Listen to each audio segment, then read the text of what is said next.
我们来看一下，用电烙铁焊不锈钢，无论怎么焊，就是不粘稀，焊不上怎么办呢？今天给大家分享一个免费的小妙招，其实呢自己在家也可以轻松的焊不锈钢，而且焊好后还是非常的牢固。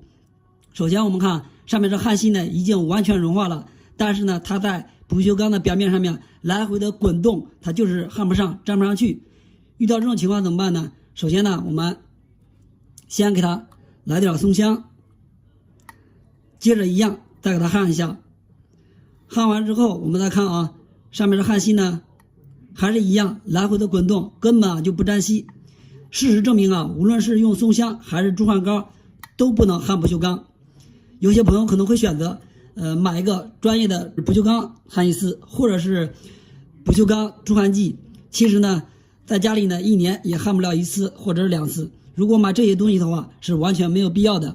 今天给大家分享一个非常好用的小妙招，其实呢方法非常好用。首先呢我们准备一个瓶盖，然后呢家里都有这种常用的这种蓝色的液体，我们给它倒出来一点，然后我们用它就可以轻松的焊接不锈钢。首先呢我们找个东西啊给它点一点，然后点在这个表面上面，我们来测试一下是不是非常的好用。如果好用的情况下，大家以后焊不锈钢的时候就可以按照我的方法来操作了。首先点完之后呢，我们还是一样啊，开始给它往上面焊，看一下这次焊的怎么样。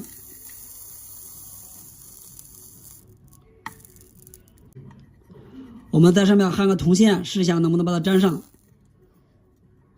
焊完以后看一下这个效果怎么样。